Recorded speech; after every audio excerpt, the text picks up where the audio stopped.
The Fat Burger ni berani mati aku beritahu hang. Tak sebab apa? Boleh lagi dia buat teriyaki tank pula punya burger. Ish, aku ni tak boleh.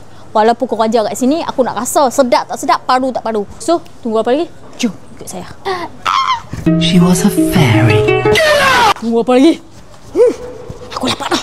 Ni dia, burger dia. Punyalah besar. Dia kata dia dapat 2 layer patty dengan harga RM25 sahaja. Ada beef and chicken. Disebabkan aku raja kat sini, so aku yang masuk burger aku. Okay, kita bakar roti dulu. Ni daging homemade tau. Kami menggunakan Australian beef patty. Lemak. Depa pro, saya macam biasa je. Aduh, tangan aku kena. Okay, kita akan letak 2 keping cheese slice. Dekat atas kita akan letak caramelized onion. Yang ni saya beritahu kat hampa memang manis elok. First, kita bubur mayonnaise dulu. Lepas tu, air sebanyak. Lepas tu kita letak 2 layer pepper. Stun. Dah siap dah hampa? Siap. Teriyaki tank. Tapi yang ni beef punya. Hampa nak tahu tak? Sebab tu hantaran saya mahal. Saya bukan setakat boleh masuk kari kepala ikan je. Ni burger pun saya boleh masuk. Let's go, jom kita makan. Ni dia hampa. Teriyaki tank beef. Saya tak mau cakap banyak.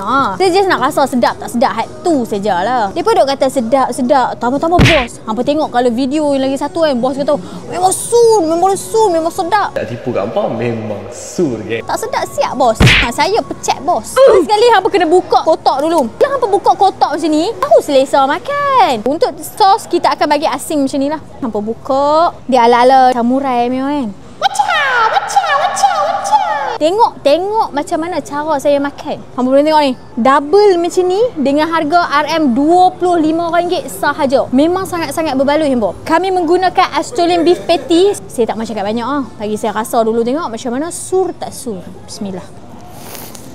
Ya Allah. Dia betul-betul bagi saya teringat samurai burger.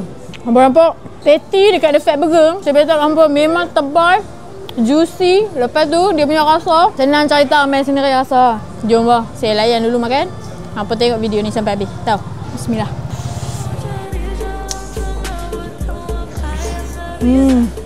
So siapa-siapa dekat sini yang teringin nak rasa kita punya teriyaki tank, kita ada beef dan juga chicken, hampa kena main sekarang tau. So tunggu apa lagi? Cepat-cepat. Bismillah.